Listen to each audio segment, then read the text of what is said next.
कोना करेज मगे पाथर बनेल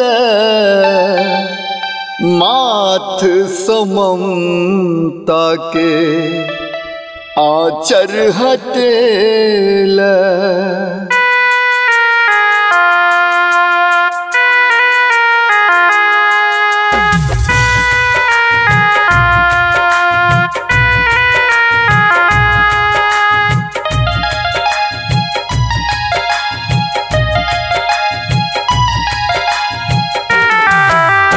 मतलब भरल दुनिया में आपन न कियो बूझो, ककरा कही में गए रास्ता न कोनो सूझो।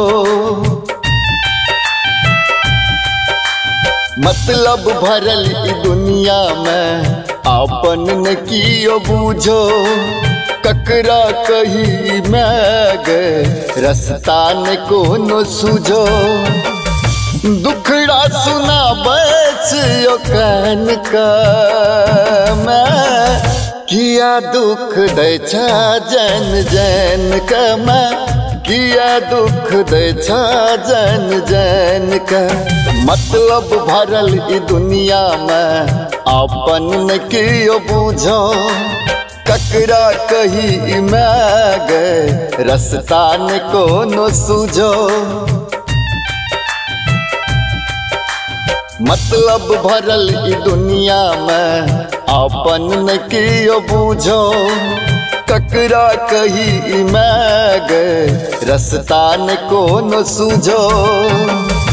दुखड़ा सुना बचियो कहन का मैं, किया दुख दे छा जन जन का मैं, किया दुख दे छा जन जन का।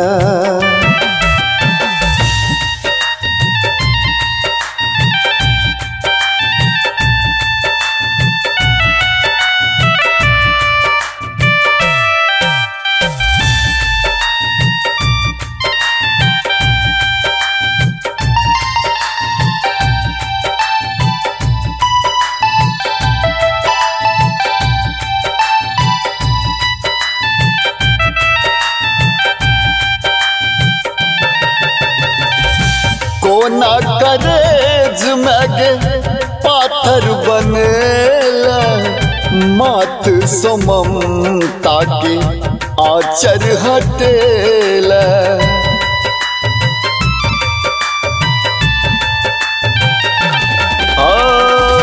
कोना करेज मगे पाथर बनेल माथ सममता के आचर हटेल।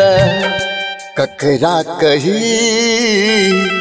को ना रही, ककरा कही को ना रही। तू दुख देल हमरे सब ऐन का मैं, किया दुख दे छा जन जन का मैं, किया दुख दे छा सब जन का।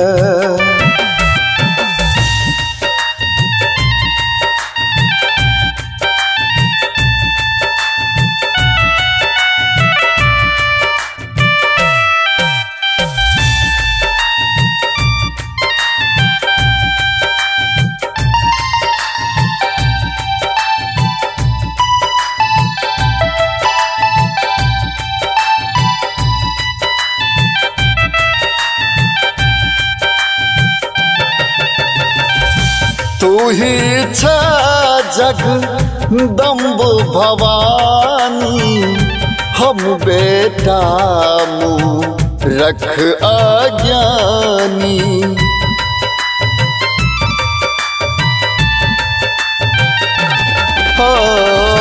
तू ही छा जगदम्ब भवानी, हम बेटा मुँह रख अज्ञानी।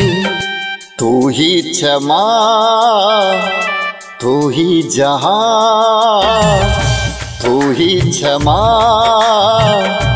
तू ही जहाँ किया मुँह मोड़ लै छ पहचान का माँ। दुख दै छ किया जन जन का माँ, किया दुख दै छ जन जन का।